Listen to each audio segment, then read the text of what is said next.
Hello, everybody, and welcome to another episode of the Guitar Souls podcast. This is episode number 89, and we are coming at you for another dose of rage, even after taking a week off. Don't worry, people. We are back. I am one of your hosts, Mr. Levi Clay, and I am here with my good friend, Mr. Mike McLaughlin. How is it going, buddy? I'm good, mate. Thank you. How are you? Yes, I am. I'm good. We'll do the rants and the updating everybody on what's been going on in our lives this year. Literally this year. I guess we are in 2021. Welcome to 2021. How are you doing in 2021? That's it. Happy New Year. Merry Christmas. Lots of love to everybody. Hopefully Santa was good to you and you had a good New Year. What about you, mate? How was yours? I didn't really didn't do all that much. I'm just moving your head over. I stayed in the house with Melissa because obviously Nice. we're in lockdown, so couldn't really go anywhere or do anything. But that's okay. You know, I got to make some old-fashioned cocktails, which is good. I got to I've turned into an alcoholic. I think that's what's really happened. I think since meeting and dating Melissa, I have drunk more in the last 3 months than I have in the last 3 years. But that's good. I'm enjoying that. I would say the silver lining then is that you'll eventually get through that drinks cupboard of yours. Yeah, that I think is the so. And I should point out, people that are worried about me, I don't think at any time over the last 4 months have I been drunk. You know what I mean? I'll go around Melissa's house and I'll be like, yes, I would like a cocktail. Would you like a beverage? Yes, I would love a beverage. Can I get you a glass of water? No, I would like to make a cocktail. Thank you very much. So that was pretty much me over Christmas and New Year, just doing the drinking and the relaxing and what about you? How was your Christmas? It's been very interesting. A lot of strange ups and downs when it comes to sleeping patterns as I rub my eyes. Probably starting with Christmas Eve, I was off, went to bed about, I want to say about midnight, maybe 12:30, rolling into Christmas Day, and finally got out of bed at 3 a.m. The joy of kids. 3 a.m. And because it took him through the living room to get to Nancy and I's bed to wake us up, he obviously saw his presents and did not want to go back to sleep. Just would not do it. So we got him to go back into bed till about 4. Yeah. And then we got up and he was just so excited, man. He was so buzzing. It was great.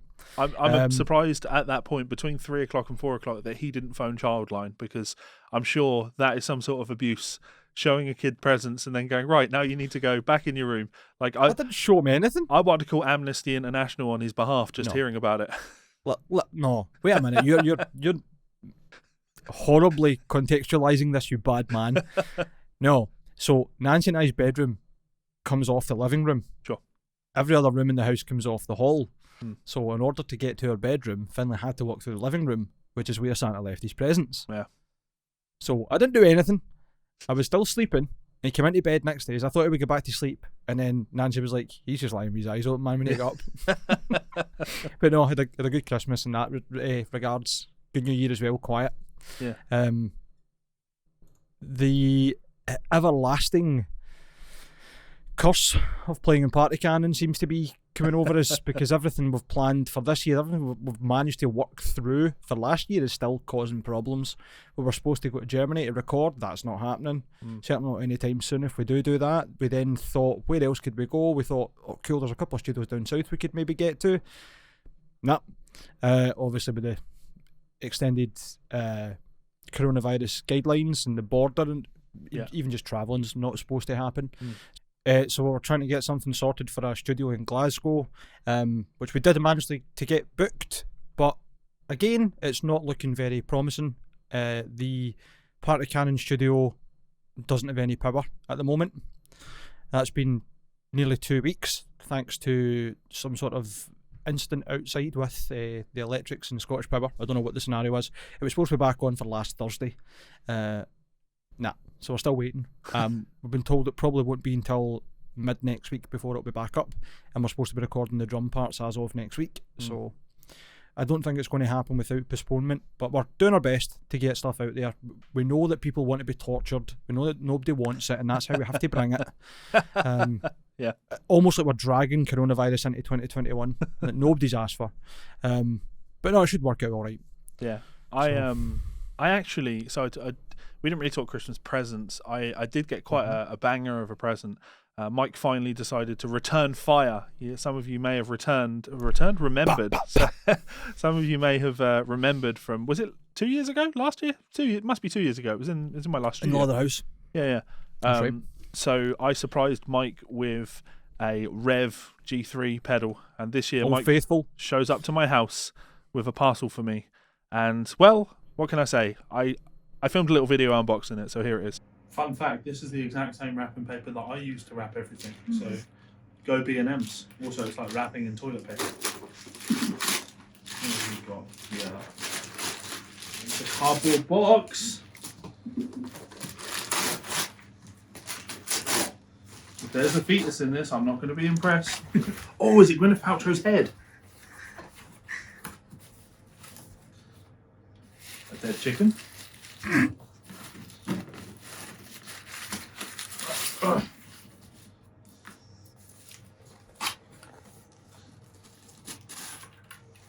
Does this just go endlessly? Like, oh, okay. Oh, look at this. I suspect I know exactly what this is. It is exactly what I suspect it is. This is the Dead World Audio Duality, which I've been dying to check out. So, for the love of God, do go and check it out. Get a close up on that. And a big thanks to Mike. You absolute fucking star. And here we have it. Yeah, the Dead World Audio Duality DX. Just a monster of a pedal. As you know, I've wanted one of these for a long time. We keep talking about this on the show. The reason I'm super into this as a design, aside from it just being put together by somebody that really knows their shit when it comes to the electronic side of things, it feels like we're doing a promotion here. This isn't paid for in any way. No, I'm just genuinely excited by this pedal. I have quite a complicated pedal rig set up, and I don't rely on, but I really like that I use a dual gating system. So I have I'm currently using the TC Electronic Sentry, but that died on me for some reason. And I like the TC Electronic Sentry because it's a multiple point gate system. I can gate it before my amp and then in the power amp section, in the effects loop. This achieves that same thing. There are inputs for the guitar, and then there's inputs for the gate, which is cool. I just saw that level of flexibility, very fucking cool. 2 channels, yeah, monster gain pedal. Actually, the thing I really like about it, as ridiculous as this sounds, listen to this. They're momentary Latchless switches. buttons. They're not the latching ones, and I like that. There's something about that I like. So yeah, really cool pedal. Thank you very much, Mike. You're more than welcome. Big thank you to Daniel again. I know you're saying it's not promotion. Obviously, we didn't get paid to do anything like this. It's not a sponsorship. But Daniel's a really good guy. There hasn't been a single person that he hasn't helped out whenever I've asked him for advice or whatever else. And he went out his way to get this to you for Christmas, because I had left it a bit late. So big thanks to Daniel. Thanks again, mate. You're a fucking star. Everybody go and check out his stuff. You'd be silly not to. Yep, absolutely astonishing stuff. So aside from that, we do have, of course, an official sponsor for the show. So we should probably talk about them. And this, of course, is the last week possible for you to enter for your chance to win an absolutely stunning Ormsby Futura. So I guess, for those of you watching live, you're expecting it. I'll hold off for a second. Did you know? This show is brought to you by Ormsby Guitars. Now, if you've always wanted to try an Ormsby but never had the chance, well boy, do we have a treat for you. Perry and the guys have just sent us over a limited edition 7-string Zakota-topped Futura model, and we're going to be giving it away to one of you awesome listeners. Now, all you've got to do to be in with a chance of winning this stunning instrument is send us some fan mail to the email address GsolesFanMail@gmail.com. One more time, that's GsolesFanMail@gmail.com. This competition will be running for the next 4 episodes of the podcast as we gradually introduce a new fan mail section. So send us anything you like. It could be a funny story, a picture, or even some erotic fan fiction. We can't wait to hear from you guys, and we want to say a massive thank you to Perry and the guys over at Ormsby. Please do go and check them out on Instagram right now. On with the show. So as always, a huge thank you to our friends over at Ormsby Guitars please do go and check them out, and do not miss your opportunity. You still have a week left to enter to win that stunning Futura. Send us an email to GsolesFanMail@gmail.com. And yeah, we are, I didn't really say this at the start of the show, the majority of the focus of the show today will be reading fan mail because, of course, Christmas, New Year's, there's not really a whole lot of news going on. So thank you very much, Perry. We really appreciate it. You absolutely rock. Cannot wait to get my hands on the new Ormsby next year. I'm not going to tell people what it is that I want because I don't want to spoil the surprise of what might be coming. But Mike knows what I want. We all know what you want. You just haven't said specifically who you've asked to build it. Yeah, I just want more guitars. That's what I want. More guitars. Yes. Just constantly. Yes. More guitars. More guitars. Thank you very much. Let me just emphasise yet again, right, how fucking simple this is. Send us some fan mail to the email address. It'll be in the description of this video. Yep. It's probably on screen as well, no, Levi. Probably Send not. us some fan mail, and there is every chance that you're going to have a brand new Ormsby in your hands for nothing. Yeah. Just out obviously, we would very much. I was going to say the goodness out of our heart, but it's really the goodness out of Perry's heart, isn't it? yeah, the goodness out of Perry's heart, and it's funny you say that. Absolutely, the fact that they sent us a guitar just to put in someone else's hands is fucking mind blowing. Yeah. So get your finger out, send us some fan mail. Make sure you like us. Make sure you like Ormsby's and other social medias. I think have you got links to them? Usually in the description. As usual. Just fucking do the thing. Don't be silly. Come on. Not only do you get incredible gear porn, but you might even actually win what essentially is gear porn. So please just fucking do it. What I didn't tell people is there's a strange little terms and conditions thing that you've all agreed to by sending a fan mail, and that is whoever wins the guitar will actually have to send us gear porn. So I will expect pictures of you lying in bed naked with the guitar with your private areas covered by this Futura. So, would you like me to move on to my first bit of rage today? The one that you wouldn't tell me about? Absolutely. Yep, and I've not posted about this on Facebook either. So we were talking about Ormsby and me knowing what new guitar that I would like next year, or what new guitars I would like next year. And actually, I've been thinking to myself that I don't really need new guitars. I don't need guitars. I have lots of guitars, and I like the guitars I have. But as some of you, as all of you, I would hope know, I do have some guitars in waiting, shall we say. Like, what am I waiting on? What guitars am I waiting on being delivered? You have got a Brent Mason Telecaster that will eventually lend. Not anymore. What's happened? I fucking cancelled it because I've had enough of Fender's fucking inability to just deliver what I wanted, right? I paid full retail price for this guitar, okay? I couldn't score one for free despite being the primary person that would probably deserve one of those for free, but that's fine. Take no issue with that. Couldn't score via my contacts even a 5% discount on one. But again, you know what? Doesn't matter to me because I want that guitar. I want that guitar more than anything. So having to pay absolute full retail price for it, fine. Happy to do it. Paid full retail price for the guitar and still almost half a year. We're getting on for half a year after me ordering that guitar. After paying full retail price, they cannot tell me when they're going to be able to put one in my hands. So you know what, Fender? You fucked it.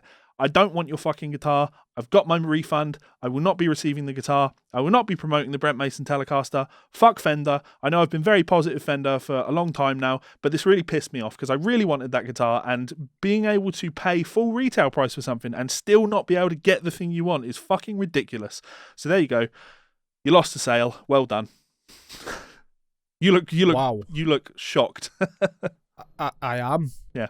First of all, as nearly as much as half a year. Well, I think it's getting on for 5 months. So I imagine the time it eventually would have shown up, it would have been 6 months. It would have been 6 months after ordering it. And remember, when I ordered that guitar, I was told 3 weeks. So yeah, which is fair enough, right? I totally get that. But the fact they can't give you any updates or anything's a bit of a pain in the ass, isn't it? Yeah, I do appreciate, like, we are going for a global pandemic at the moment. Like, there are lots of, it's not like just pure incompetence, but I had similar issues when I was ordering my piano, and I'll talk about piano when we talk New Year's resolutions, like just dealing with companies and just trying to get a straight fucking answer. Like, I get it.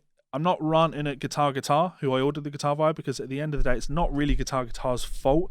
They're just a retailer. They're at the behest of the manufacturer, the supplier, right?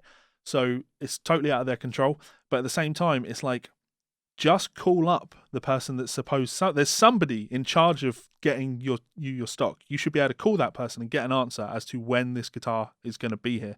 And if you can't, well, that's a problem with Fender. And if you can, and that person can't give you a straight answer, again, that's a problem with Fender. Like, just do better. Just do better. It's as simple as that. Do fucking better. You've lost the sale, thousands of pounds just gone. And ultimately, I know it doesn't matter to Fender, and that's the annoying thing. They don't fucking care, do they? They don't care that they've lost my sale because someone else will just buy that guitar. Like, it's no real issue to them.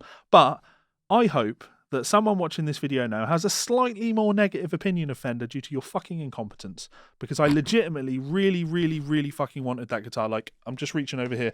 I'm a massive Brent Mason fan. His Brent Mason's album. Like, most people don't even have this on CD because it's fucking hard to find. I have a copy just sat next to me on my desk. I'm a huge Brent Mason fan. Really wanted this guitar. I've wanted one of those for years, and now I won't have one just on principle because I hate being fucked around. So there you go. There's my rage. I didn't want to rant about that on Facebook or anywhere, but I thought I'd share that with you guys so you could know that, yeah, I'm done. I'm done being messed around. Super disappointed for you, man. Super disappointed. Yeah. Now, I think we should probably move on to disappointing everybody else by continuing to talk, because we are, well, as you said yourself, there's not a lot going on. So I think we're basically just going to be talking quite a bit about the people that matter most, the fans. Yes. I mean that with no stupidity or flippancy. Mm-hmm. Would that be the right term? Flippancy. Ultimately, Levi and I we do this for fun, but the fact that other people want us to do it is the big drive, I think, for me at least. Yeah. We started this just two guys talking shit, and here we are, 89 episodes later, two guys talking shit, but with some people that want to listen and join in, and I love that. I do. Cool. So, do you want to crack on with some of the fan mail we've got? Let's then? do it. Because I think you've sent me some. We've got six pieces, 6 or 7? Six pieces to look at, and most of them have good questions in there that we'll be able to really get into the nitty gritties on. And then, like I say, at the end of the show, I would like to talk about New Year's resolutions. So I'm totally down with that. I haven't given it much thought, but I'll think about it during the episode, because I probably, in fact, that's a lie. I've kind of got one. But we'll talk about that in a bit. Sure. You want me to read the letters? Yeah, please. Since you can't read. Yeah. I'm gonna, Sorry, mate. I'm just gonna, and this is a good opportunity for me to plug. I'm gonna have to make an I Can't Read T-shirt with me doing the Zoolander. It's Blue Thunder, isn't it? I'll have to Blue Steel. Sorry, what? It's Blue Thunder. Blue Thunder's a drink, isn't it? I think Dark Thunder is a drink, an energy drink. Yeah, been long. I should sit down and watch Zoolander. But anyway, a picture of me doing that pose with I Can't Read should absolutely be on our Teespring store. Reminders, link in the description to our Teespring store. Great way to support the show. The king of Segway, man. Absolutely the king of Segway. It's too good. But yeah, go if you have the means and wish to support us. Grab a t-shirt, grab some merch. We don't do this for money, as we've been spoken, I have said many times. This is all for the love and the fun. Been very lucky to pick up a sponsor, obviously, not to downplay that. But yeah, if you want to support us, that'd be great. Anything you can give, anything you want to do, you get something in return. Thank you. So, speaking of support, let's get into this. So the first one that you have sent on to me is from Magnus Persson. I hope I've said your surname properly, mate.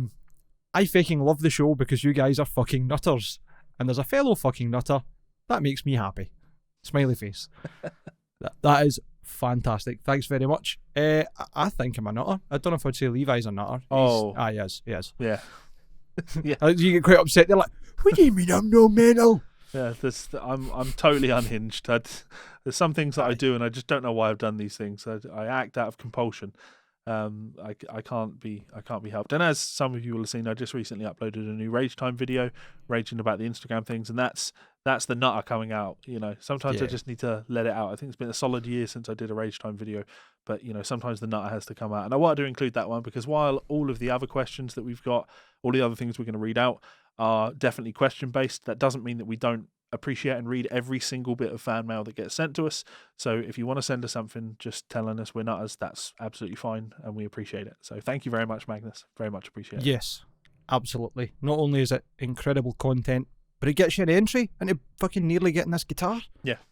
Why would you not do that? It's fine. You don't have to send us craziness. If you've got any questions or stuff you want our opinions on, fucking hit us up. If you just want to send a, hello, I would like this guitar, fucking send us it. That's fine, yeah. And in fact, we're going to read a message now from Tim Burrell.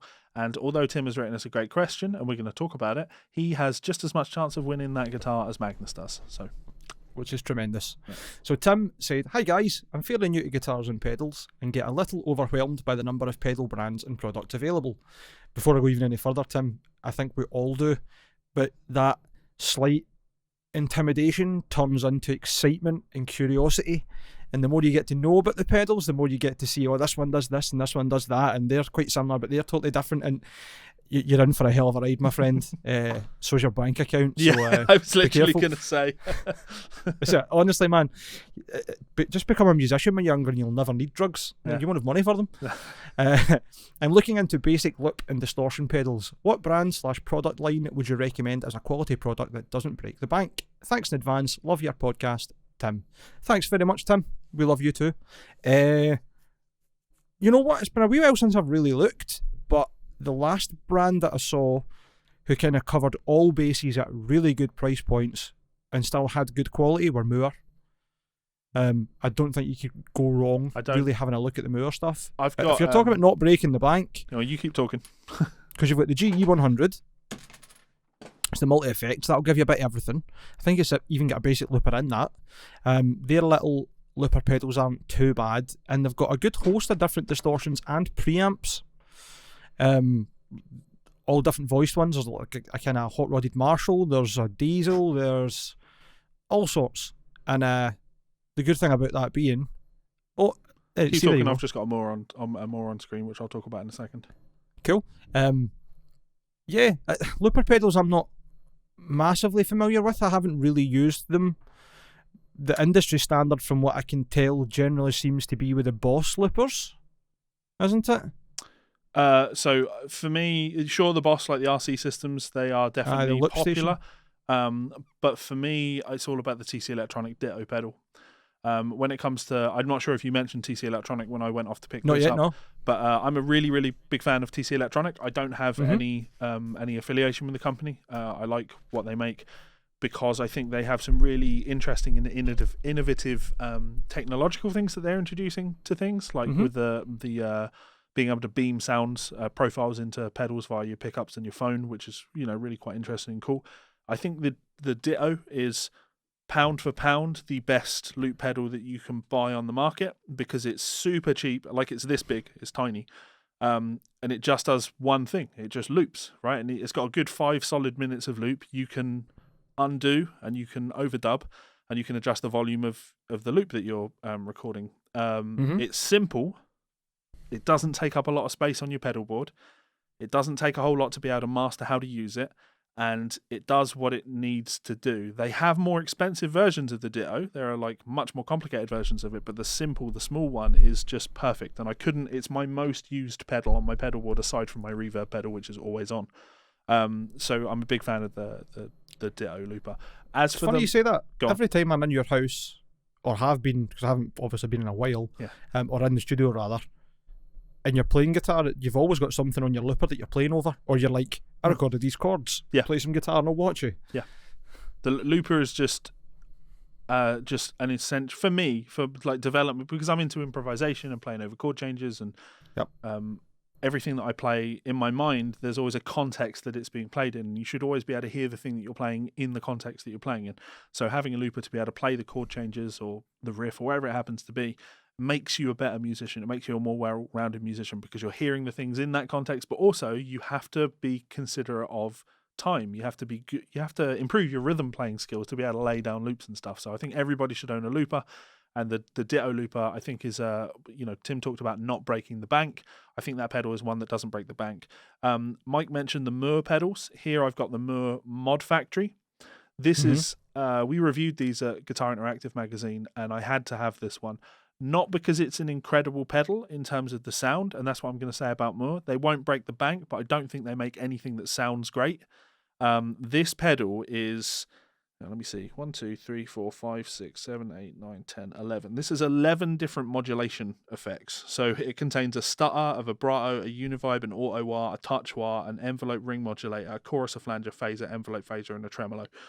That's an insane amount of effects to have in a pedal this size, right? So I have this just because it gives me the ability, if I need something that I no longer have a dedicated unit for, like an auto wah, or an envelope wire, like a touch wire type thing, like which I do like that effect. I used to have the Electro Harmonics, the Qtron. Is it the Qtron? Yeah, the Qtron auto wire, which is great. But yeah, this is cheap and cost effective. Pedals are something that I'm really, really interested in, Tim. I love pedals, but I'm a difficult one for this because you're talking about not breaking the bank, And when it comes to pedals, I'll break the bank every single time. Like I'm an artist for Wampler pedals, and I love their pedals. They have a lot of great pedals. My reverb pedal is the Wampler faux spring reverb. Looking at my pedal board, I have a Wampler tape echo on there. I have the Latitude tremolo. I've got the Ego compressor. I've got the Paisley drive, and I have a bunch more Wampler pedals in a box because they make great stuff, but their stuff is really expensive. So you can, and it's the same like with the Dead World audio. Like, this is an incredible pedal, but it's not a cheap pedal. So if you have to be really confident and happy with spending that sort of money on gear to improve your tone, to be going out and buying things like that. And if you Definitely, there isn't for avenues if you are looking for avenues in, I think going for some of the cheaper but well respected sounds, the well respected pedals, like most of my pedals when I was younger, I was always buying secondhand pedals on like the gearpage.net, and I'm just looking for good deals because you'll pick up something like a Robert Keeley modded DS1 for back then like £60, £70, which isn't a whole lot of money for a Keeley modded pedal. You just need to look into where the best place to spend your money is, and not break the bank for yourself, as you so put it, because it is a very addictive world. When you go down that route. Like I have a collection of wah pedals. Like, come on, who needs more than one wah pedal? But I've got different wah pedals for different situations. I think I have Kirk Hammett. Yeah. Does he? Surely Kirk Hammett only needs 2 wah pedals, one soldered to each foot, just permanently. Well, what happens when they are destroyed by overuse every 25 minutes? What I mean? Those pots have only got a limited life. Yeah. Silly. So I think there's an element of what you said there's really interesting. I think you get what you pay for. So yeah, it's a fair thing to think and to look out for, Tim, is that a good deal isn't always a good deal. Yeah. If you know what I mean. If you see anything specific or you want some specific advice, you're more than welcome to email us in further or fire us a wee message on Facebook or whatever. Sure. There's a big component to getting, maybe not for a looper pedal, but certainly for a distortion pedal, is knowing what your signal chain is, what kind of amp you're using, where you're using it, what kind of stuff you're doing with it, what kind of guitar you have, if you have any other effects, that kind of thing will genuinely make a difference. So yeah. Levi says TC Electronics. I say Moore. That's 2 places for you to start and have a look. Yeah, absolutely. I'll throw 2 more at you, maybe 2 more. I did mention Electro Harmonics because I like a lot of the Electro Harmonics stuff. I think they're very cost effective, still while sounding very good. And if memory serves me correct, Electro Harmonics were a company that actually managed to successfully sue a Chinese company in China for stealing their designs. So they do have designs, and they do have some really cool pedals, the Electro Harmonics stuff. They're worth looking into. And another company that I have, the tiniest of affiliation with, I reviewed some of their products maybe 12 years ago, would be Jam Pedals. It's a small Greek company. They make really, really nice they're boutique-y, handmade. And if you want something a little bit different, a little bit kooky, I use the Delay Llama. Is one of my delays that I have and love. It's a great delay pedal, but they have a ton of really cool pedals if you want to go down that route. But yeah, cost effective, TC Electronic, and Electro Harmonics would be a good one. Just don't buy snake oil, right? And I mean literally Rob Chapman's brand. Don't buy snake oil. Aye, don't waste your time. That's asking for trouble.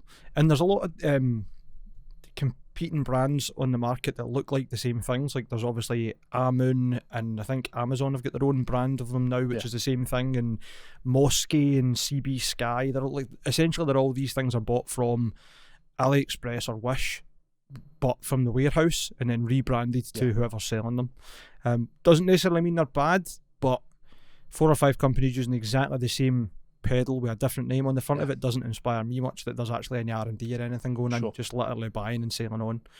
I think Moore might have been responsible for doing that to start with. That's kind of what I understand. Rattle in cheap copies and then develop for there, which I mean really it's just the Behringers. business plan, and it's done them all right, considering they now own fucking Midas and Lab Grouping and God knows who else. Clark Technic, sorry, not Lab Grouping. Aye, so, Tim, any other questions, please let us know. Hopefully that's gave you some advice and some places to look. Can you think of any other resources that might be worth checking? Like that pedal show? They usually have a lot of stuff on there. Absolutely. That pedal show is just a great place to go if you want to learn more about pedals and also great artists. Well, it's worth pointing out that I think that pedal show is probably 50% responsible for the rise in popularity of guys like Joey Landreth. So you're going to find great artists on there as well. And, you know, I would recommend you go and check out, is Joey Landreth's video, where there's a video of him on that pedal show talking about harmonic tremolos. A harmonic tremolo. Very cool. Very cool. You don't see harmonic tremolos very often. And no, that sounds like a really, really niche kind of effect, but something that'd be cool to use in the right context. Exactly. Kind of the same way I think of like ring modulators. Like they are completely fucking useless unless you go, this is the exact context in which it sounds cool. Yeah. And then when it's done right, it's just mind blowing. Yeah. I used to see when I used to go see Guthrie play with the Fellowship, there was a period where he had the pedal was called the Pigtronics Mothership, and it was like this weird ring modulator synth type pedal that he would kick on every now and again. Crusher, you can and it just makes all these sounds that you're just like, that is so far removed from guitar, but it's cool at the same time. It's like, as we said at the start of this section, pedals are a dangerous world. I've got some of the Electro Harmonics, like the B9 and the C9 pedals, which essentially turn your guitar into an organ. Like I plug into that, turn that on, and my guitar sounds like a Hammond organ. And it's so cool, but also so dumb at the same time. Not so dumb that I wouldn't own it, you know? I mean, I own the Korg Miku, so I can't call any pedal dumb. Let's and I was raging that you sold it to someone and didn't give me first refusal. I know. I should have done that, to be fair, but I needed money. Yeah. And I didn't want to take lots of money off you. Fair point. So. Yeah. Such is life, isn't it? Yeah. So thank you very much for your question, Del Tim. Boy. Yes, thanks very much, Tim. I really appreciate you reaching out, and best of luck with the competition. So funny we're talking about kind of brands and stuff. The next question is from Bruce Highfield, who's actually got a few questions in here. And kind of related, not too far from what Tim's asking about with pedals and stuff. So Bruce wrote, "Hey Mike and Levi, found your podcast in January when you talked about the Chapman controversy and the Lucas Mann controversy. Got to say, I came for the rage time, but I stayed for your beards and hot anti-Tory takes. Canadian here, fuck the Tories." Yes, Bruce. Someone hit the bingo. So. Yes. I don't always agree with your takes on the industry, which is cool. That's the best way for us to get to the middle ground and sort the problems. Yep. The whole point in conversation is this. We need to get into the centre. We need to get effective, honest dialogue so we can deal with whatever shit's coming up. So, yes, good. Stick to your guns. Make sure you tell us that you think we're wrong. But I love how you've opened a dialogue, and because of you two, I've gotten into listening to podcasts, thanks to the extra free time, and some friends and I decided to trial a series of our own. That's brilliant, Bruce. Great. I wish you'd actually left a link. I don't think you did from what I quickly scanned through, but send it on to us. I have to point out, Bruce, you're never going to achieve success in the podcasting industry or any industry if you don't take every opportunity to plug yourself. So telling us that you have a podcast and then not putting in brackets what it was called. We have had was it you that got banned off of Reddit? Or was it the guitar subreddit? Yes. Because we self-promoted and that's against the rules. Yeah. Like, you're going to have to upset somebody, you know what I mean? It's going to turn the apple cart at some point. Anyway, enough about podcasts. How have you two seen a change in how brands approach you, or how you're able to leverage brands for endorsements or artist pricing now that Guitar Souls has grown on top of your own projects? Well, I keep reading, and then we'll come back to the questions individually. Yeah, finish the whole section, I think. I'll finish the full letter, and then we'll come back to it, right? Obviously, Ormsby is a huge sponsor, and it seems you have had a wonderful relationship with Perry, unless he would offer to glitter bomb randos like a mad lad. He probably would, he is a mad lad. I think he knew I was getting it. But how has it worked out with the other companies? You recently talked about Rev and their new Generator Mark III series. Do you have a strong working relationship with them? How about Two Notes or Neural/Darkglass? I'm legitimately happy that things have been on the up and up for you two after what's been a tumultuous year. So long as you guys are looking for fan mail to help generate content, I'll keep writing in. I don't want to lose my weekly hour of music news. Cheers, guys. Bruce Highfield. Thanks very much, Bruce. And sorry you didn't get your hourly your weekly hour of music news last week. Quite a lot of cool questions in here, and I like that he's kind of probing and stuff that I think would be obvious for you and I to talk about, but we haven't really. Yeah, I wanted to preface this question by saying that, like, this, when somebody sends you something like this or someone asks questions like this, I think too many people in the industry are inclined to ignore it or say it's none of your business, right? We're not going to talk like the full inner game of like numbers and how things like that work. But the last thing Levi's just read Donald Trump's Art of the Game book. That's it. Well, the last thing we would ever want is to feel that you're being misled in some way or that we're misrepresenting. If we have an affiliation with a company, we're absolutely going to let you know that, because that should inform what you take from our opinion. There's nothing, I think, more shady than that when people aren't doing that. I think that what you're going to see, and this is a slight aside, there's no NAMM show this year, right? So all of the big companies like Ibanez or Gibson or whoever, right? They have this sudden marketing budget that they'd normally spend at NAMM for NAMM. And I think that what you're going to see is a whole lot of YouTubers are suddenly going to be getting gear from these companies this year, and it's all going to be paid content reviews. And I don't think a lot of that's going to be disclosed. And I don't think that's good. We won't be taking opportunities like that. And ultimately, right, we have a podcast where at the start of this podcast today, I ripped into Fender and called them incompetent fucks. And, I want everybody listening to this podcast to know that I am not Ola England, right? I am not the unreachable, someone that you look up to, okay? I'm just like you. I am the listener of this podcast. I make the stuff that I want to hear, right? I will rip into these companies because I don't give a shit what that will do with my potential business relationships with companies like that, because I don't owe the companies anything. I owe you, the listener, something. I owe the people that have helped build the channel to the place that it is something, much more than I owe the companies. So I don't care about companies and their opinions of the things I say. I'm going to say controversial things, not to be controversial, but because sometimes people don't agree with the things that I say. But they are the things that I think, so I'll still say them. So this is a really interesting series of questions, and I didn't want to just pretend that we don't have a sponsorship deal with Ormsby. Worth pointing out, though, no money has changed hands there. We're not being paid by our sponsorship with Ormsby. We were sent 2 guitars by Ormsby for a deal of sponsorship of the podcast for a given period of time. But we wouldn't have taken that offer if we didn't already like the company. Mike already was an Ormsby artist, so obviously likes the company. I've played Mike's guitars enough, and I could list off a bunch of I want to say Richie Faulkner, but it's not. It's Richie Allen. Obviously he had his signature Ormsby. He's a player that I thoroughly enjoy. Just Dino Cazares, Dino, Rusty Cooley. Yeah, we've got Ando San, Brian Moore for the Browning, who's through the brand has became the A&R guy. To be clear, I mentioned Richie not because I'm saying look at the Ormsby artist, because I'm not sure what Richie's state is just in music in general at the moment. The point is, I've been a fan of what Richie's doing for was getting on, I think, about 2013, right? So I can't be a fan of a player and not know the things that they're playing. So the second someone like that is playing something like Ormsby, I'm aware of it. This isn't, it's not like we're taking brand deals from TTM. If TTM had approached us and offered us literal cold hard cash, we were still never going to take that, because it just doesn't matter. Integrity means Speak more. Speak for yourself. I was off.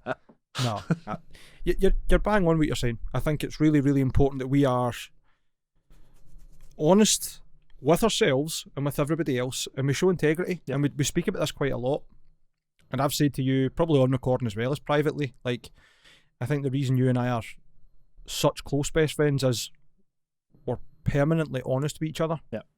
And I don't think there's a lot of people you can be like that with all the time and it not become an issue. You know what I mean? Even when it's it could be a controversial thing to say, or it's not what you want to hear, so fuck. At least that way you always know you're in the same place, and you've got that integrity, and you know where someone's standpoint's coming from, and that they're not just being pig-headed about things. So I think you and I do well in that respect, and we've been very lucky that, I won't say the brands, but the only brand we've worked with is Ormsby, and that has been lucky enough it's been fostered through another relationship.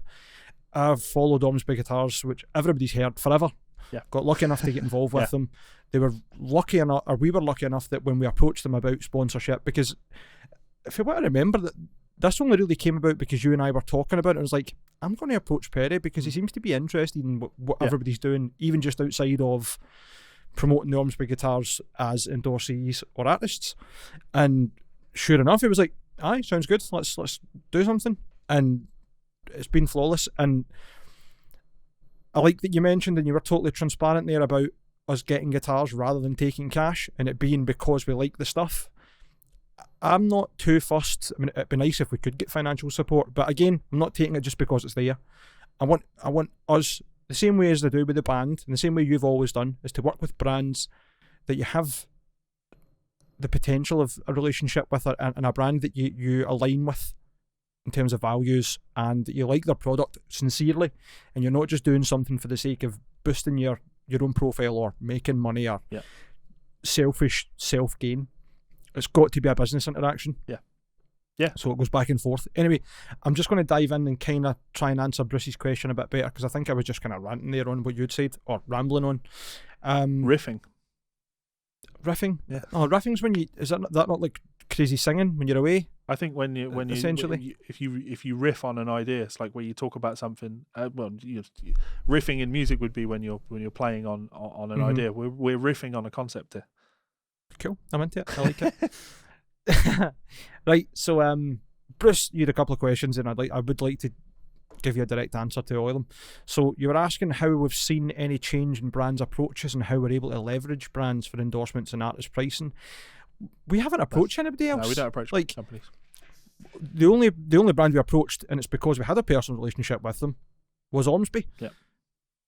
As I said, Perry was really, is really good at keeping in touch with people who are interested in Ormsby as a brand, and where he's interested in what they're doing, and he seems to be interested in quite a lot of things. He's been very supportive of all the endorsees that have been in like the Ormsby group chat, or have been on the roster that I've seen, at least.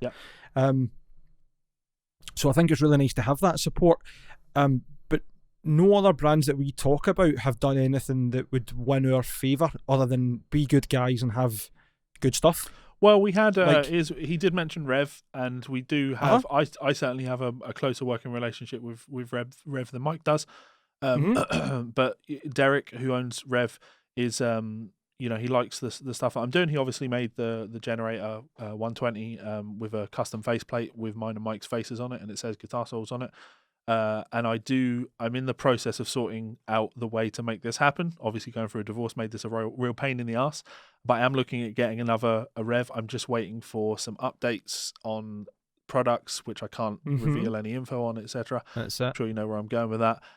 So we have a relationship with Rev in that sense, and of course they hooked us up with a Christmas present for Mike, which was super cool of them. So we do have a relationship, but we've certainly not talked about any official sponsorship with them. And I agree with what you said there. Like, we're just not interested in approaching companies.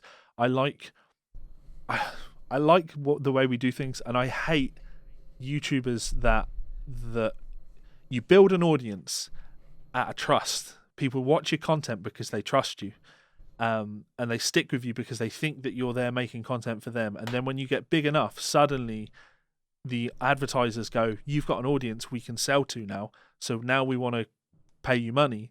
And these YouTubers that will just throw away that thought of, these people have followed me this far and put me where I am because they trust me, and now I'm going to abuse that trust, will just simply never be those people. It's never going to happen. So that's fair. And for that reason, I'm never gonna say to Derek, like, hey, do you want to sponsor the podcast? Don't get me wrong, I'd fucking love that. That'd be absolutely wonderful. And same with any of the companies that we work with. Like, I have a working relationship with Vigier Guitars. Technically speaking, if you go on their website, I'm listed as one of their artists, and I haven't fallen out with the company.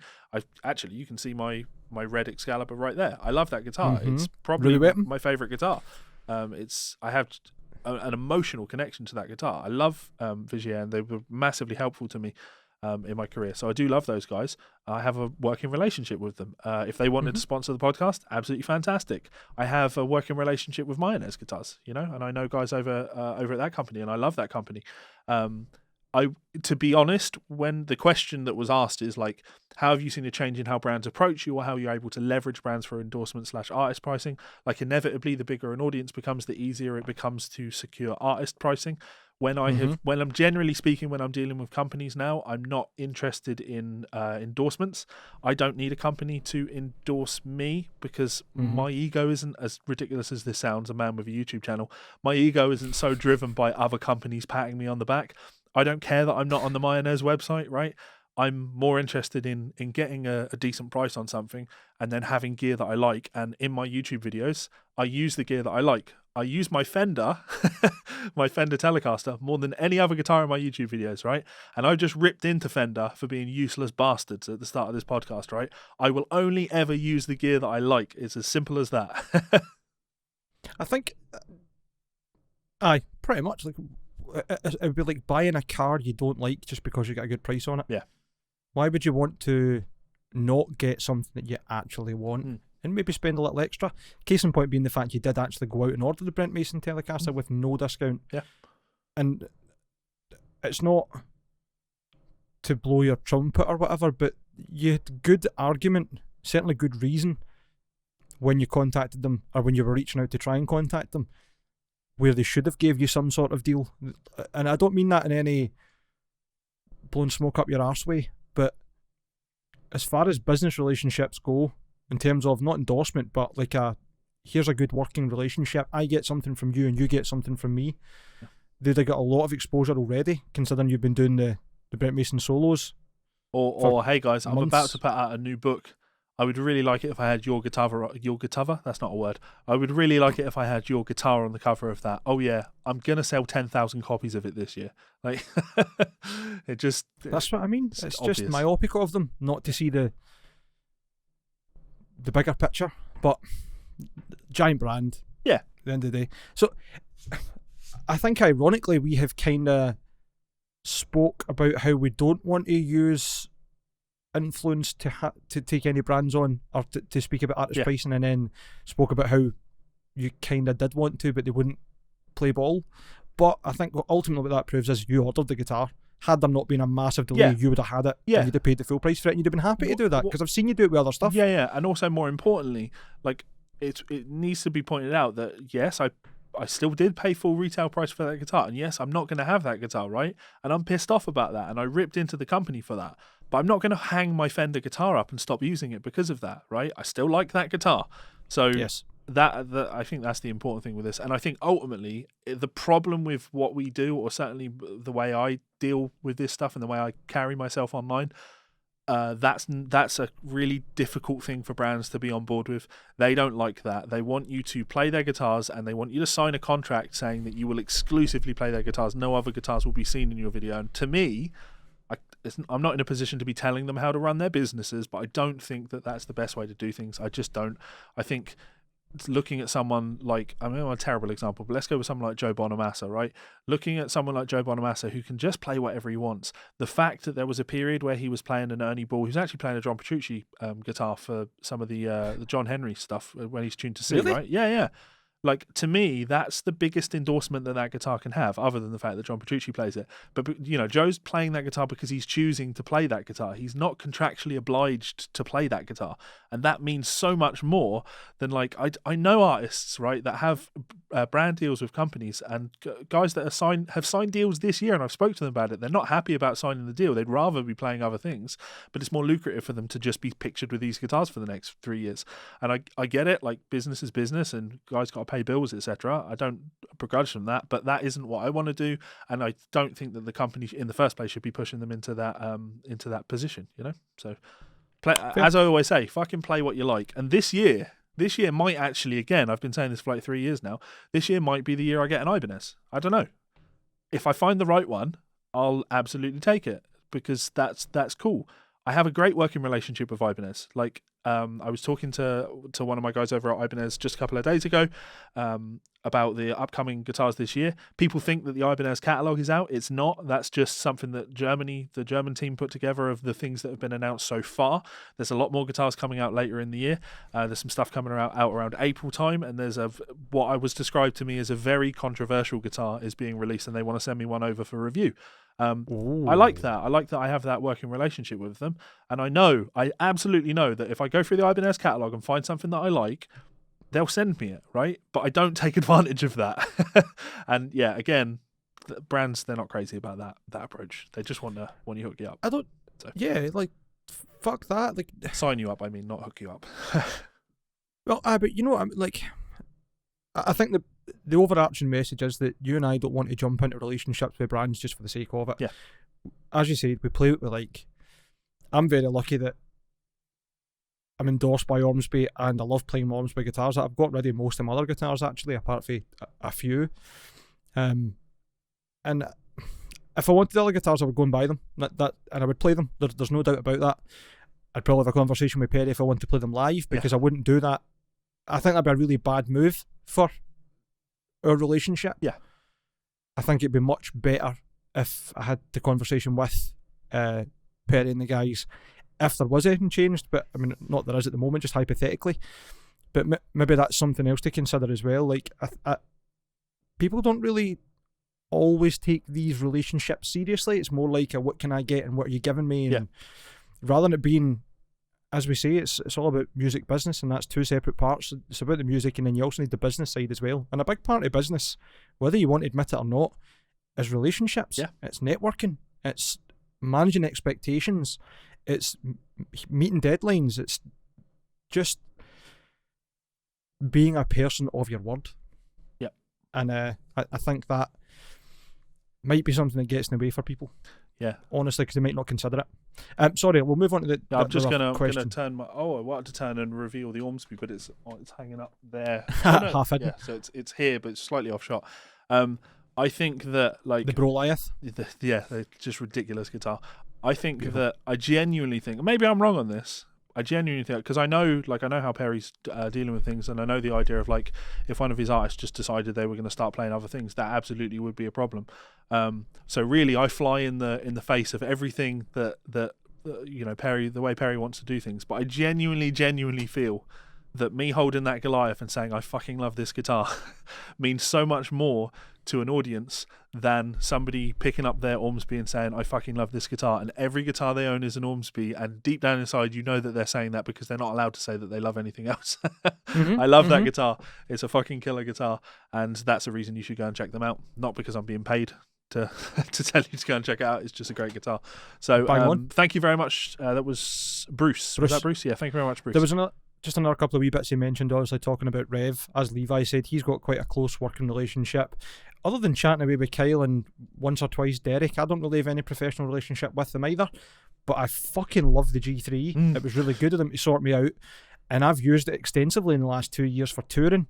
So much so that although I've got other amplifiers, most of the time I'm using my pedal board tour rig, my fly rig, which is a power amp, the G3, a graphic EQ, a noise gate, and a tuner, and then obviously the power supply.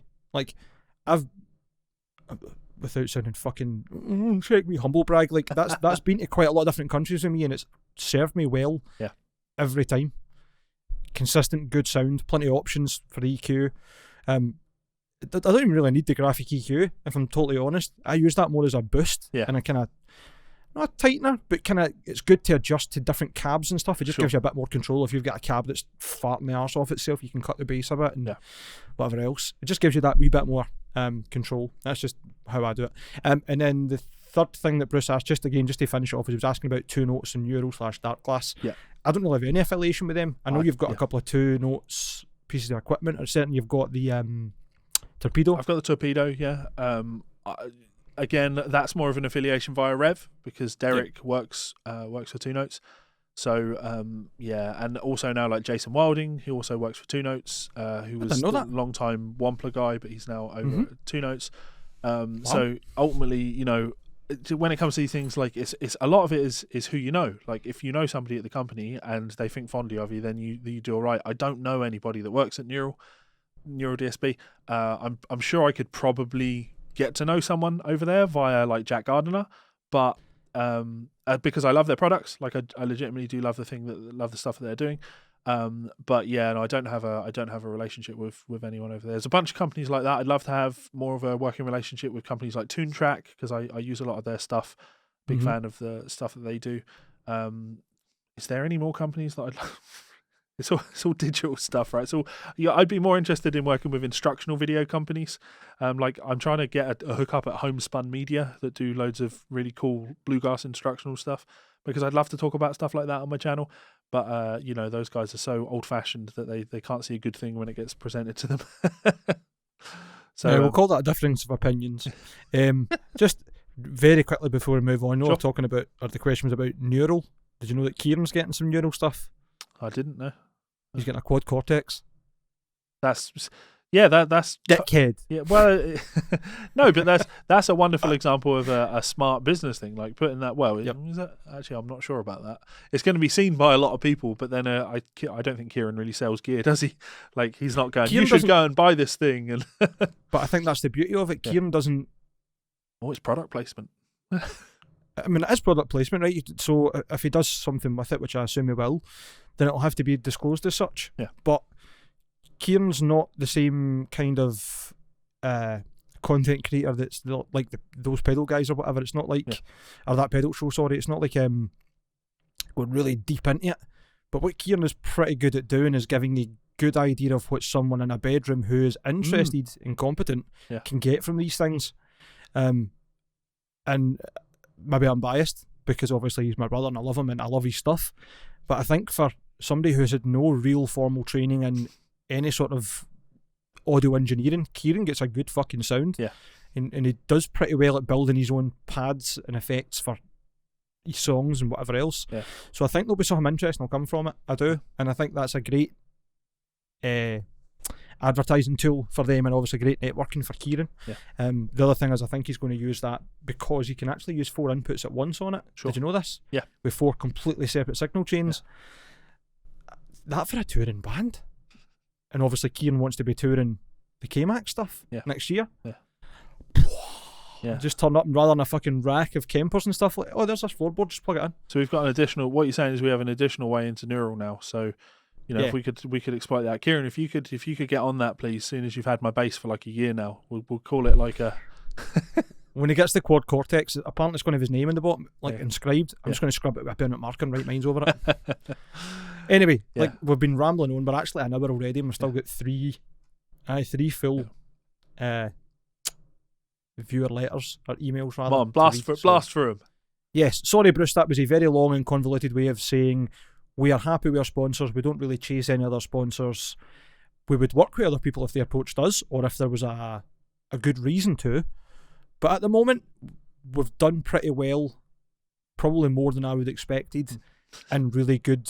No, I don't mean that in any silly way. Episodes, we got here, considering that we spoke about doing the podcast for so long, and eventually it was just me, right, look, I've got a road, I'm coming to your house, we are doing a podcast, and we'll go for there. But I'm not saying we wouldn't love to work with other brands, but pretty happy with what we've got so far. But for any brands watching this, don't contact us if you're looking to expect us to mislead our audience. Yes, that would be very silly. Because one thing we might have outside of business acumen is integrity. And I would not sacrifice being someone that tells the truth for the sake. I'm pretty sure I've got a price. I think all people have got a price. But I don't imagine anybody's going to be paying me as much as it would take for me to flip. I was going to say there's no price that someone could pay me to flip me. But of course you are right. Everybody has a price. I don't know what that price is, but I can assure you it'd be an astonishing amount of money that no company would ever be willing to pay. Exactly. So that's what I mean, right? It's not saying that we don't have a price. That every person has a price. I'm sure if you got to the right amount of money, everybody would say yes to something they don't want to do. It would be 6-figure. Or whatever. It would need to be 6-figure for me to even consider it. If a company's coming to me saying, here's $5,000, like, sure, I'd love $5,000. That would be fantastic. But also at the same time, it's just not worth it. Like, it's $5,000. You can make money. But you can't make integrity. So anyway, on to who have we got here?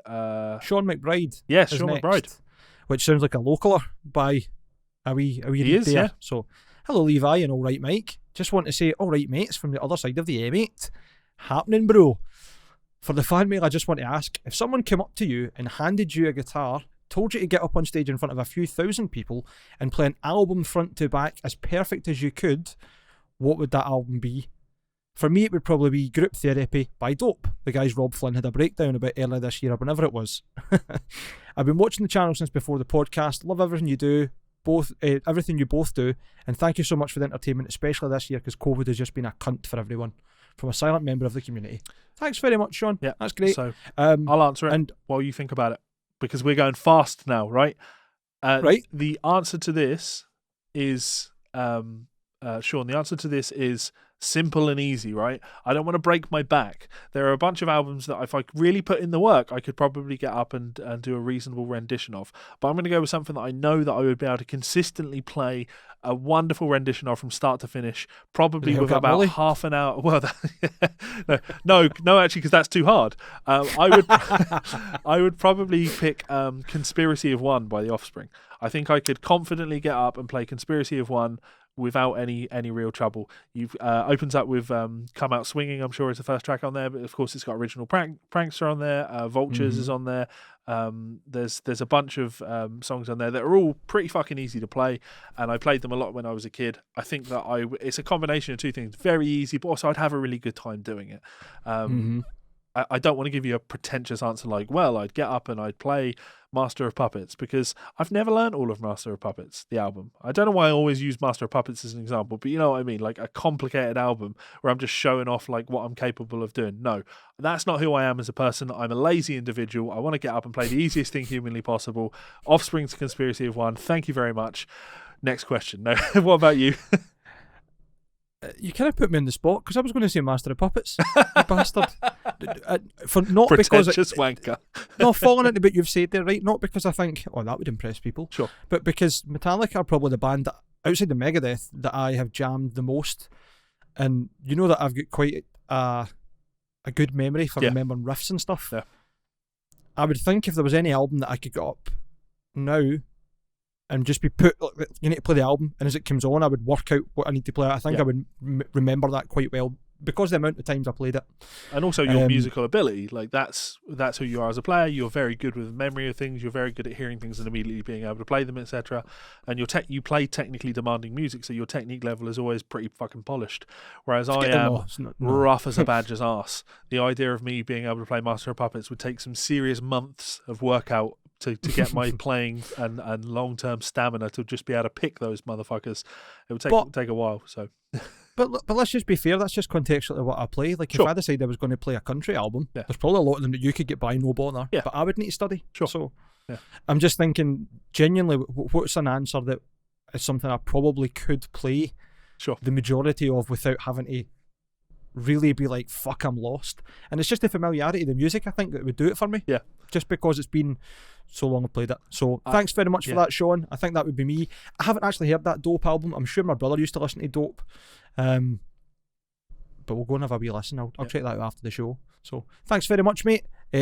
Obviously you're local. If you want to try one of the Ormsby's once everything goes down, you're more than welcome to.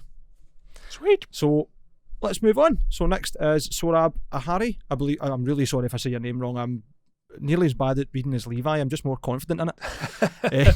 I remember. Hang on, I did when I interviewed Robin Ford. He was talking about playing wrong notes, playing bad notes, and he said my attitude is always wrong and strong. And I'm like, I like that. So that's what you do. You read much more confidently than me. You're just wrong and strong. I mean, were this a live episode, maybe I wouldn't be quite as confident because then I can get feedback instantly. But see, when it's just me and you, and it's like, well, it's going to be in the comments if anywhere. Like, not that it's throwaway. I don't mean that like flippantly, but there's no immediate consequence, and I am a consequentialist. So, give it to me. What's Sorab got to say to us? Hi, Guitar Souls. Love the podcast. Not missed a single episode of it. I love the insight you provide and opinions you have on the music industry. Thanks very much, mate, and thank you for the support. Steve Lukather's comments on tabs I personally found conflicting. It's actually really cheap to say that tab does not make sense to him when he's probably been surrounded by music theory, notation and chord charts throughout his playing days. It's ironically lazy of him to not figure out tabs, considering he says that music theory takes the soul out of a song is just a lazy man's way of saying they don't have the time to put in. I mean, surely it's not difficult for him not to learn tab, if he wants to, and far easier than notation.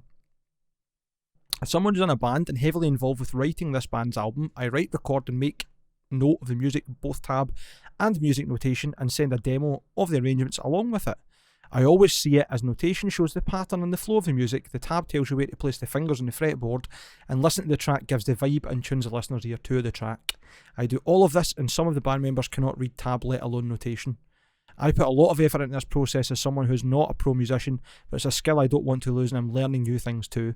If an amateur multi-instrumentalist like me can do this and can read music, then a session musician like Steve Lukather really has no excuse. Keep up the amazing work, guys. Regards. Sorab, you are bang on. He's an older guy. He's going to be set in his ways. Yeah. I don't disagree with what you've got to say, and I think your multi-approach is probably the most sensible blended approach you can get. Yeah. Party Cannon has everything, generally speaking, programmed. We program everything into Guitar Pro, so that's both guitars, whether that's in unison or harmony, or playing different parts, whatever else, bass, and all the drums on there as well. So much the same as you're talking about. You get all the tablature, including the drum tablature. You get the actual notation if you want to export it. You've got an audio clip of what it sounds like. You can export it as MIDI and then put that in other places for your drums and stuff. Yeah. It's tremendous, and it's a really good way to do it. So it's an immense amount of work, but it gives you the quickest way into it. Like, I have to point out, or I have to say, like, I'll defend Steve a little bit because, like, sure, Steve could learn to read tab, and I'm sure when Steve's making the point, Steve knows how tab works. Come on, Steve can read tab. Of course, he can read tab, but Steve is. He's trying to put a boot up people's asses, right? I don't think that when Steve was making those comments, he was trying to imply that he's better than anyone. I certainly didn't read it that way. It certainly came across to me more as like, you can do this if you put in the time. You can learn more. It's always beneficial to you to know more, to learn more, and I can see why he would make an argument like that, because obviously when you can read standard notation fluently, well, one could confidently argue that there's no real reason for you to learn to read tab at that point, right? I just want to say, and we will talk piano at the end when we're doing New Year's resolutions. In playing piano at the moment, right, the thing that I'm very quickly learning, reading the grand staff. So I'm reading bass clef and treble clef, both hands, right? Initially, it feels very hard, but no, it's just absolutely not. Reading grand staff for piano it's tab. It's the equivalent of tab for guitar, because when you see a note on that staff, you know exactly where that note is on the piano. It's just so easy to go to it. So the actual reading of notes and reading on the piano is not a difficult skill in the slightest. Takes getting used to two clefs and having to read rhythms and stuff like that, but compared to reading on the guitar, reading on the piano is a fucking walk in the park. So Steve's, he's kicking him. He's making the rod for his own back, as they say, by insisting on notation. I don't teach any of my students to read, and I said this because if you can use tab and rhythmic notation from standard notation, you've got everything that you need. But let's not pretend that you can get the full picture from just one of those. If you deal in just tab, you have no idea of rhythms and you need to listen to things. And if you deal in just notation, then you have no idea of fingerings and you need to fiddle around with things and work out how to play things. So, yeah, I thought it was worth reading that out just because it's another opportunity to talk about Lukather, right? That's it, and it seems to be that we champion him one week and then we call him a fanny the next. Yeah, but that's the nature of us, isn't it? Just being honest about things. Well, he's still the only honorary guitar soul, isn't he? That's true. Give him that. And us guitar souls call each other out when we think the other one's talking shit. So, Steve, sometimes you talk absolute nonsense, but I know at your heart, at your core, you're coming from the right place. And we both know that you watched this anyway, so just hurry up and hit us up because you want to come on and rant shit with us. Yeah. That'd be fucking class. It makes sense. I mean, the Guitar Hour podcast had Steve Vai on for an episode.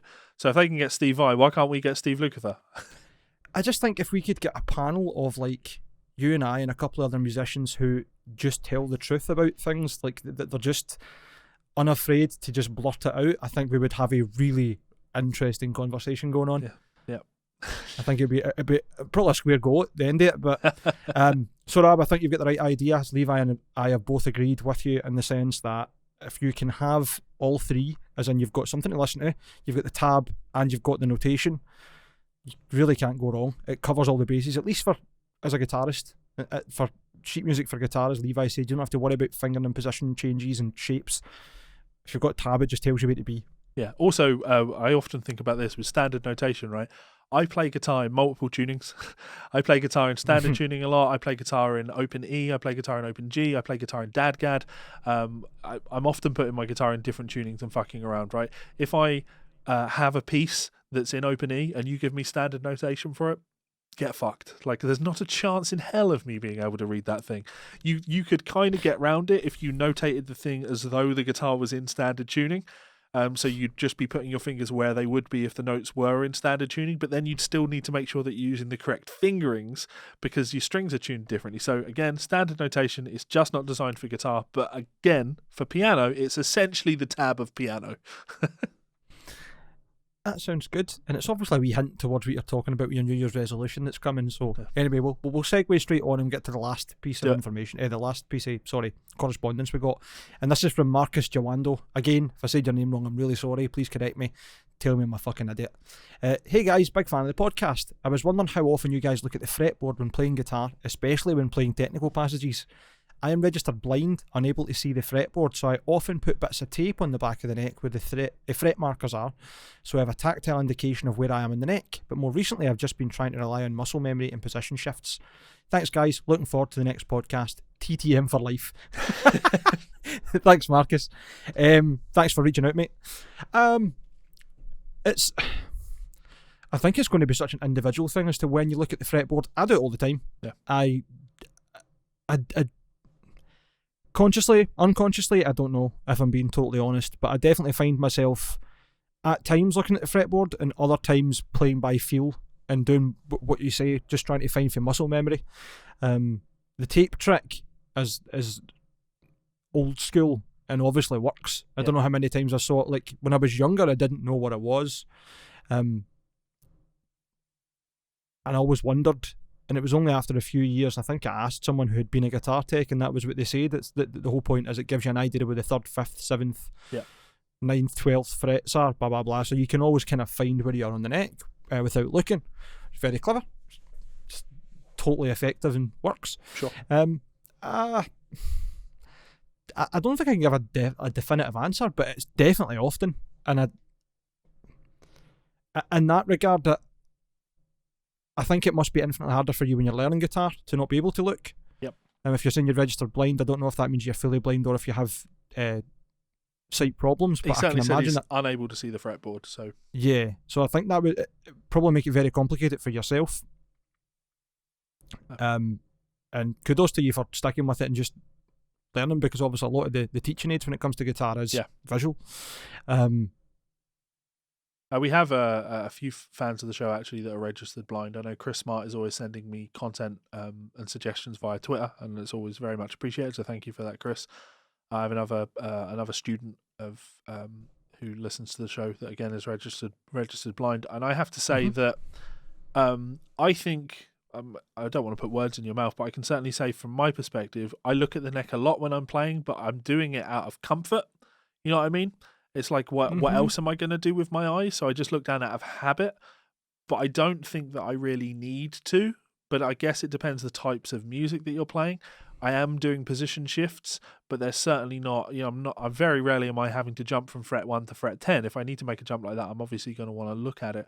But I think it's certainly not something you need. We play music, and music is a sound thing, not a visual thing. So it's entirely possible for you to play music wonderfully while being completely blind, right? Yes. If you look at here he goes with piano again. We can look at like Ray Charles, or we can look at Stevie Wonder, right? Both blind and pianists. And to me, fascinating the being able to confidently move around the piano like that, because to me, being able to navigate the piano is a much more terrifying concept than being able to navigate the guitar. Our fretboard is tiny compared to the 88 keys that you're going to get on a full piano. So if guys like that can navigate things without being able to see, I certainly don't think that you would need to rely on sight to be able to do this stuff. And of course, when you're learning to sight read, which is something I said I don't teach, but of course I can do, that is a world where you are staring at something other than your instrument. You need to keep your eyes on the thing that you're working on, and therefore being able to move around the fretboard is something that you learn to do a little bit more instinctively. I think this idea where you're talking about muscle memory for position shift is something that you should be pushing more down the route of, but it's not like you're really asking us if should you rely on your eyesight, because you've said that you're adjusted blind and you're unable to see the fretboard. I take no issue with you putting tape on the back of the neck. Just make your life why not make your life easier? There's no reason that you wouldn't make your life easier. It's the same with guys that use, lumen lay side dots on their guitar so they glow in the dark really bright on stage. I wouldn't look at that and be like, well, wouldn't you just feel better if you took those off? No, there's no possible reason why you would take those off other than for maybe aesthetic reasons.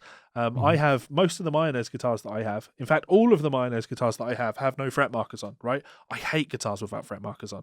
I don't know why I have these guitars without fret markers on. I've got a custom shop being made by them at the moment and it has fret markers on it because I like them. But most people are ordering those guitars without the fret markers on. It's an aesthetic choice. It's not that they're like taking the stabilizers off their bike. So you put it. Yeah, Marcus, if you want to put tape on the back of your neck, I certainly wouldn't think any less of you for it if it makes your job a little bit easier. Like, nobody's impressed with how hard it is for you to play the instrument. They just want to hear you play the instrument. So they're never going to be like, that thing that you played sounded really, really good, but it would have just been so much better if you didn't have a fret wrap on there. That fret wrap really upset me. Well, there are some people like that. There are people like that. But fuck those people. And honestly, anybody that gives you shit for doing something that helps you play and makes you more comfortable, fuck them too. Yeah. There's nothing wrong with innovating a way that makes your playing better for you and more comfortable for you, because the more comfortable you are, the better you'll play. Probably 9 times out of 10. I wouldn't say that's an exact science, but I certainly find that I'm much more cohesive when I'm playing. And even like if I'm just sitting noodling in the house, if I'm comfortable, then I don't think about any other environmental factors, maybe the way to put it. But aye, Marcus, get the tape in the back of the neck and have fun. Hopefully everything's going well for you, bud, and you're enjoying it. Yeah. And best of luck to yourself as well as everybody else with potentially winning this beautiful Ormsby guitar. This Futura if in you Zuricote. Yeah. If you are one of these people that does like to rely a little bit heavily on looking at the back of the neck, I don't want to say meditation, because that's ridiculous, not meditation in general, but I'm not suggesting that what I'm going to present is meditation. But sometimes I find it really relaxing to just put the back of my seat down, which I'm like this, and I'll put my guitar here and close my eyes and just look up at the ceiling, close my eyes, relax, and just play and try and kind of visualize my instrument in my mind while I'm playing. It's as ridiculous as it sounds for someone that does stuff like that all of the time. Like, you're probably going to hear this and be like, well, obviously. But if you've never considered doing things like that, like trying to visualize your instrument without looking at it, that might be a new skill for you and something that could, in the long term, be very liberating for you. So I would encourage doing things like that. So all good? Absolutely. Big thanks, Magnus, Tim, Bruce, Sean, Sorab, and Marcus for your content. Thank you very much for the questions, for the comments. And to everybody else who's sent in that we haven't read yet, emphasis on yet. We're going to get through everything that's in there. Yeah, absolutely. Even if it's something daft, if we just have an episode of daft ones, I'm down with that. That'll be a good laugh. We could maybe save that for a night where you and I can get drunk together. When whiskey. When we're allowed in the same room. Yeah. Which, again, not to get into politics, might not be anytime soon, considering they're talking about even stricter hold on the lockdown situation. However. Yeah, so New Year's resolutions. What have you got planned? As I said, I haven't thought about it, right? Being honest. Because anytime I've ever had a New Year's resolution, I have not really kept it. Because I don't... how do I put this without sounding like a dick? No, like, for everybody, like, I don't see the point in making an arbitrary promise to myself about doing something that I probably won't do. I'd rather just start something when I think I should do it and get on with it. Yes. If that's something I'm focused on. I get that sometimes people see New Year as a new start and an opportunity to do something better for themselves, and I'm not knocking them doing that. But I certainly found that any time I had thought of things I would have done as a New Year's resolution, either had done them before or after New Year's, obviously, or I didn't stick to them. So, not irrelevant to me, but sure. Okay. I don't really do anything with them. But I have been eating quite a lot of vegan food. Nancy and I have been mostly vegan for about a month now. I was talking about it 2 weeks ago, maybe. Yeah, I think was it the last episode? that was or maybe the the one before? last episode. Yeah, because we had And, we had a few comments and we had some fan mail writing in about that. And Yavor is a vegan. Yes, Yavor. I fucking love this guy. So good. Takes the effort of actually wanting to listen to us. Who would want to do that? Leaves meaningful, engaging comments. Exactly. Meaningful and engaging comments on the things that we're talking about and the daft wee bits that he likes, obviously. And he's a plant eater. So is that it then? Your New Year's resolution is to stick to that or make that more of a focused thing? As I'm getting to it. You can't rush perfection here, Levi. Rome wasn't built in a day. my overarching point was it probably isn't a New Year's resolution because I started before. Yeah. But I'm kind of on the mindset of committing myself to try and doing it as much as possible because I'm actually really enjoying it. I'm enjoying the food. I'm enjoying the cooking process because it's not massively different to other stuff I've made, but having to think about what you're going to substitute out or alternatives to certain dishes is good fun. And I mean, I'm just enjoying the food. It's fucking great. Sure. And I seem to have lost a wee bit of chub as well, which is nice. I'm not complaining. I actually like what you said there. So you said it's not really a New Year's resolution because you started before the new year.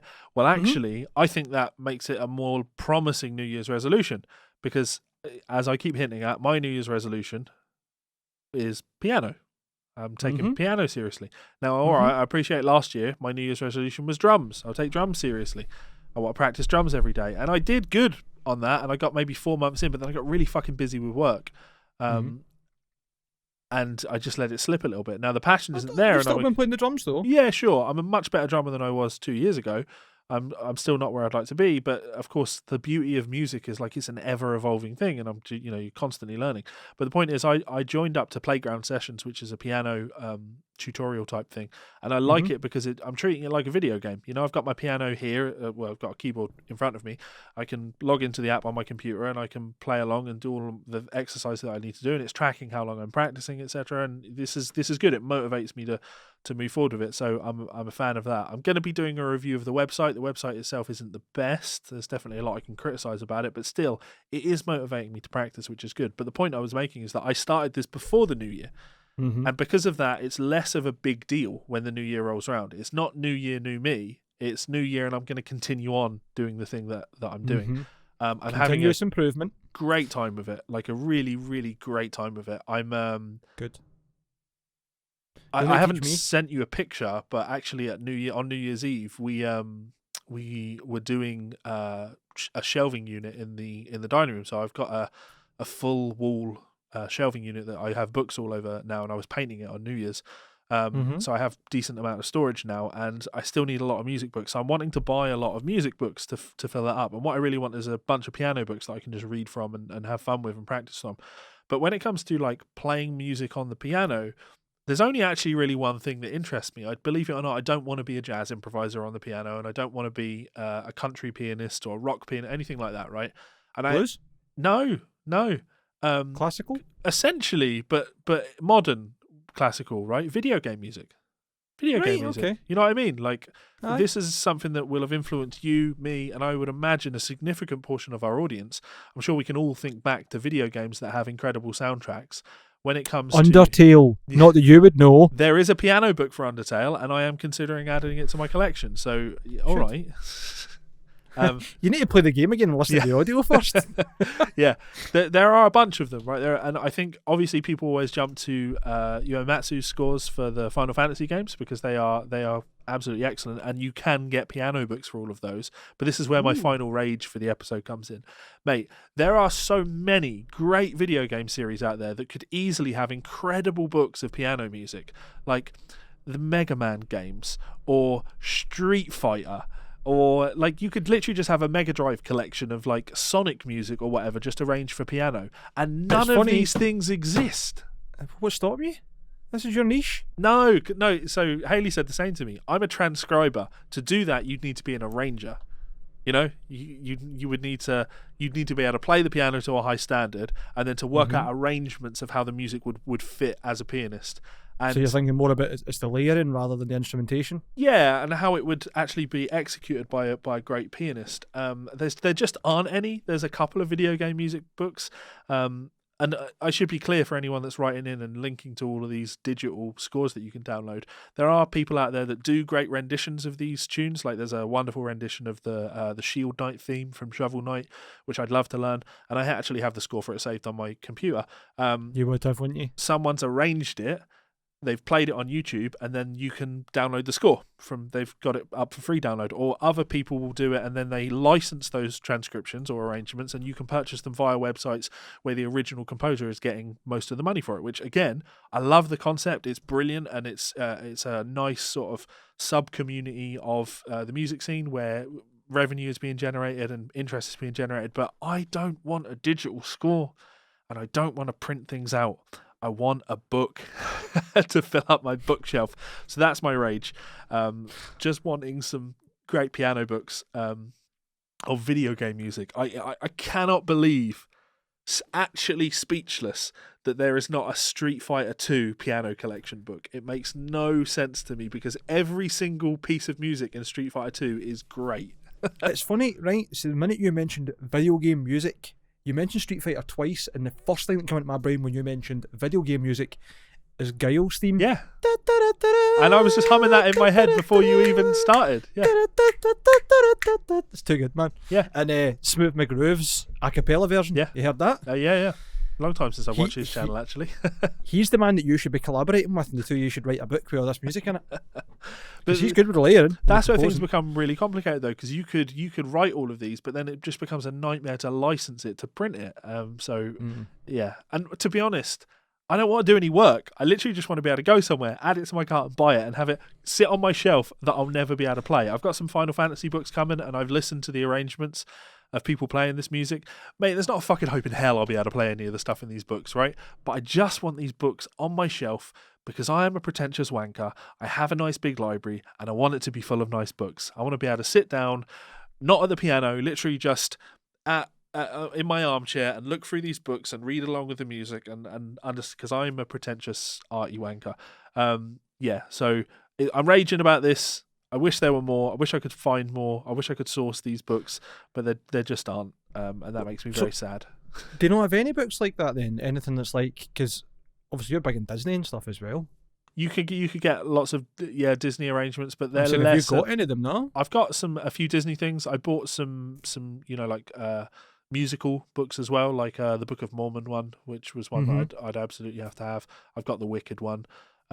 Things that would just be fun to sit down and play at the piano. But I don't know, I think maybe our audience will agree with me on this, maybe they'll disagree. I think that, because I'm just making assumptions about our audience, but I think that video game music is just so culturally significant for most of us, and unbelievably powerful in terms of nostalgia.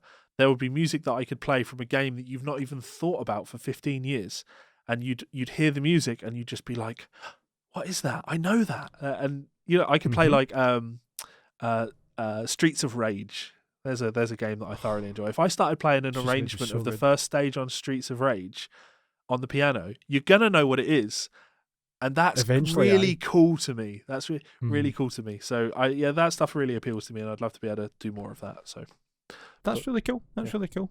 I totally agree with you. I think that would be very interesting. And it's funny you mentioned about playing songs you haven't, or music from games you haven't seen in 15 years or whatever. I distinctly remember sitting in your old house and you brought out one of your Final Fantasy books and you're like, I haven't played this stuff in ages. Yeah. And then there was you just doing some kind of fingerstyle playing one of these songs. I'm like, fuck, I haven't heard that since the last time I played like a PlayStation 1. Yeah. It was cool. It was really cool. I think it was it not the like one of the Tifa's themes or something you were playing? Yeah. Yeah, I have all of those Final Fantasy books for guitar, and they're great to just pick up because my reading on the guitar is good enough that I can literally just pick up any of those books and read from it and have a good time. And I just want the same with piano, because you have 10 fingers and a lot more keys, so you have a lot more range to create a fuller sounding arrangement of things. And I want to bring back that nostalgia and the memories of all of those things.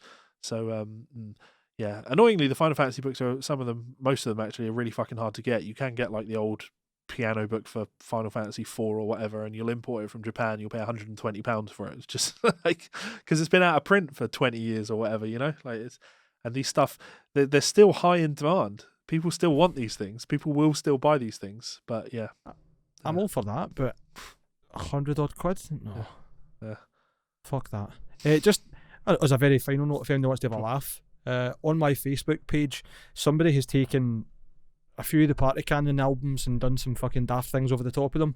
One of which was someone essentially drew Patrick Starfish as Jack on the cover of Partied in Half. So we've got a SpongeBob SquarePants themed tribute to that album cover, which is tremendous. Somebody's also taken a load of our covers and then put different band names and that over them. And the one of me, Cannibal Corpse, the Software Gelatinous one, exactly. So it's Cannibal Corpse, but it's the album Vile. And I thought it was fucking so funny, man. Yeah, absolutely well, brilliant. This has put pressure on you because you're going to have to send all of these to me now so I can edit them into the show. Thanks for that. Okay. Well, no, I'll just put them in a link. Yeah.